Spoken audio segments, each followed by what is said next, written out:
గురించి మనం మాట్లాడదాం. ఎంత యేసు పూలు పెట్టారు, మేరీ పూలు పెట్టారు, పువ్వు చుట్టూ పూలు పెట్టారు, దాన్ని చేశారు. ఎంత యేసు పూలు పెట్టారు, మేరీ పూలు పెట్టారు, పువ్వు చుట్టూ పూలు పెట్టారు, దాన్ని చేశారు. అది ఒక్కగా బలిస్తారా ఎంత తీసుకెళ్ళి అక్కడ మేరీకి ఇద్దరితో కడుపు ప్రపంచంలో ఏ స్త్రీ అయినా చూసుకుంటే ఒకరితోనే కడుపు చేయించుకుంది. మేరీ మాత్రం ఇద్దరితో కడుపు చేయించుకుంది. యేసు లంజాకుడికి అయిపోయాడు. ఇప్పుడు చూసేసారు కదా ఈ వీడియో.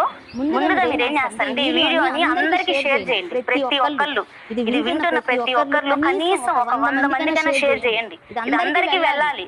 మేము స్త్రీలను ఏదో ఉద్ధరిస్తున్నాము, స్త్రీల గురించి మేము స్త్రీలను కాపాడడానికి పుట్టాము అన్నట్లు బిహేవ్ చేస్తున్నారే, వాళ్ళు అన్న మాటలు ఇవి అందరికీ షేర్ చేయాలి. ఖచ్చితంగా మీరు మర్చిపో ప్రతి ఒక్కళ్ళు కనీసం 100 మందికైనా షేర్ చేయండి. మీరు కూడా విన్నారు కదా ఇప్పుడు ఈ మాటలు. వినటానికి ఎంత ఇబ్బందికరంగా ఉందండి. చెవుల్లో నుంచి రక్తం వచ్చేంత అసభ్యకరమైన పదజాలం.